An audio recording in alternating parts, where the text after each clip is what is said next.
Ito pong ito, balikan natin ang report ng ating kasamang si Isaiah Mirafuentes patungkol sa ilang vendor kung ito'y nagpapatupad ng tamang presyo sa maximum SRP ng imported na bigas. Isaiah?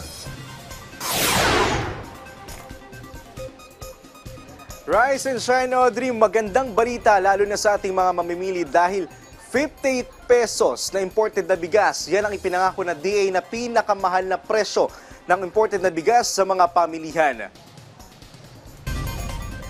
Karamihan sa mga pamilihan makikita ang tig 65 pesos. Pero simula ngayong araw, January 20, magtatalaga ang Department of Agriculture ng maximum suggested retail price sa imported na bigas.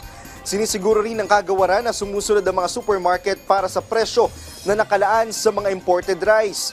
Maliban dito, ang dating tig 40 pesos na bigas, ngayon nabibili na ang tig 38 pesos na bigas sa kadiwa ng Pangulo Kiosk. Ito naman yung mga bigas na RFA 25 o 25% broken. Mabibili rin sa kadiwa ng Pangulo Kiosk ang tig 40 pesos na bigas o yung 5% broken rice. Available rin ang tinatawag na sulit rice sa halagang 36 pesos.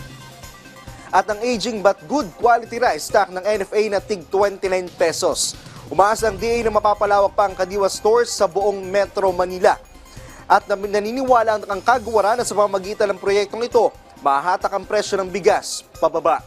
Audrey, alam mo, nakikipag-ugnayan na rin ng Department of Agriculture sa mga Metro Manila mayors para magtayo ng kadiwa ng Pangulo Kiosk sa lahat ng mga pampubliko at pribadong palengke sa buong National Capital Region. At yan muna ang update mula dito sa Department of Agriculture. Balik muna sa iyo, Audrey. Maraming salamat, Isaiah Mirafuentes.